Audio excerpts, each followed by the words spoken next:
যৌথ বাহিনীর একের পর এক অভিযানেও আতঙ্ক কাটছে না রাজধানীর মোহাম্মদপুরবাসীর। একই রাতে পুলিশ সহ দুইজনকে কুপিয়ে অটোরিকশা ছিনতাইয়ের ঘটনা ঘটেছে। প্রত্যক্ষদর্শী পুলিশ জানিয়েছে, কবজিকাটা গ্রুপের সদস্যরাই এই হামলা চালিয়েছে। ঘটনায় জড়িত ৫ জন সহ শতাধিক ব্যক্তিকে আটক করেছে আইনশৃঙ্খলা বাহিনী। ইলেকট্রা এয়ার কন্ডিশনার কম বিদ্যুৎ খরচে দেবে অধিক শীতলতা, আর সেভিংসও হয়ে যাবে তাই। রাজধানীর মোহাম্মদপুরের নবীনগর হাউজিংয়ের ৬ নম্বর রোড। ১ সেপ্টেম্বর রাত ১০টা ৫৫। মাস্ক পরে কবজিকাটা গ্রুপের কয়েকজন সদস্য হামলা চালায় অটোরিকশার গ্যারেজে। একজনকে কুপিয়ে লুট করা হয় অটোরিকশা। এই গ্রুপটি মাত্র কয়েক গজ দূরে আরেকটি গ্যারেজে হামলা চালিয়ে ছিনতাই করে অটোরিকশা। এভাবে কুপিয়ে অটো ছিনতাই করলেও ভয়ে ক্যামেরার সামনে কথা বলতে চায়নি গ্যারেজের কর্মচারীরা। আশপাশের মানুষজন জানান, হামলাকারীরা স্থানীয় সবাই কবজিকাটা গ্রুপের সদস্য।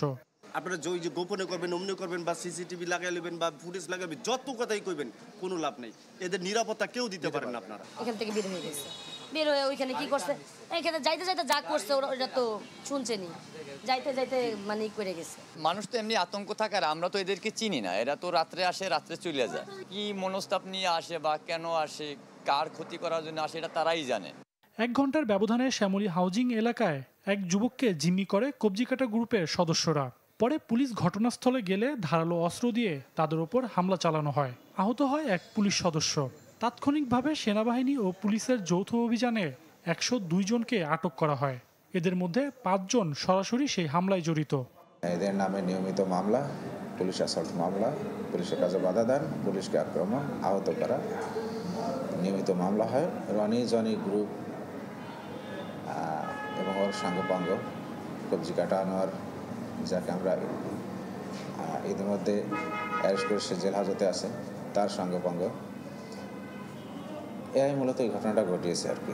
এসব ঘটনায় আতঙ্ক বিরাজ করছে মোহাম্মদপুরবাসীর মাঝে। ঘটনার পর থেকে আবারও বিশেষ অভিযানে নেমেছে আইন শৃঙ্খলা বাহিনী। সজল সাইক, চ্যানেল 24, ঢাকা।